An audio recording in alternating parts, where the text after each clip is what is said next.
I think the only card she has is the woman's card. She's got nothing else going. And frankly, if Hillary Clinton were a man, I don't think she'd get 5% of the vote. The only thing she's got going is the woman's card. And the beautiful thing is, women don't like her, okay? And look how well I did with women tonight, okay?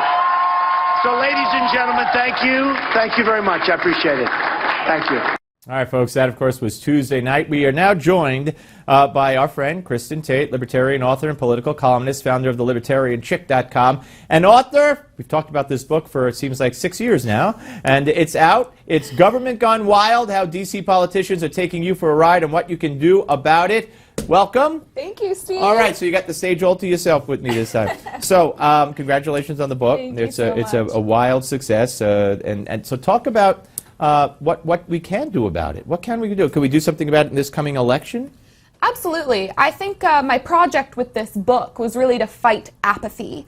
You have the millennial generation, which could make up the largest voting bloc in 2016. And these folks are largely apathetic. I've noticed a lot of my peers and people my age, they're so frustrated with the bad job market. A lot of us are living in our parents' basements. We all have horrible debt from student loans. You have a window in that basement? Yeah. If you're lucky. Yeah. And it's just easier to not engage with politics because it's all just so depressing than it is to get out there and do something. So what I really wanted to do is combat apathy, and the way you combat apathy, among millennials at least, is by messaging in a really catchy, fun way. So I'm presenting these critical issues in a way that gets the attention of people with humor and pop culture, and that's how you win people over in today's world. And are you looking to drive them towards your libertarianism, or are you welcoming them into the process, no matter if they're on the left, right, or center? Well, of course, I would like for them to be libertarian, and the reason I sort of advocate for libertarian ideas is because you see these polls coming out. Reason.com just released one a few weeks ago that shows the millennial generation, although they may not know they are libertarians, tend to be more fiscally conservative and socially liberal. And I tend to think that the future of the Republican Party is a little bit more libertarian. So I want to bring the millennials into this conservative tent, and I think the way you do that is by showing them how fiscal conservatism can bring prosperity. You don't do it by Bible thumping or by trying to legislate morality. Right, but you know, some would say, as I would say, that protecting the unborn from having something poked in their brain and sucked out is not legislating morality.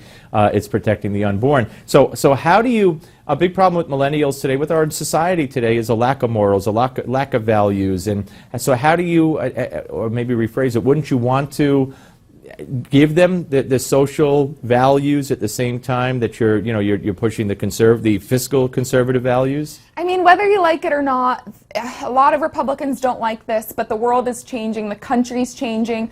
Millennials tend to be more accepting of diverse lifestyles. A lot of millennials are anti-abortion, a lot of them are pro-choice.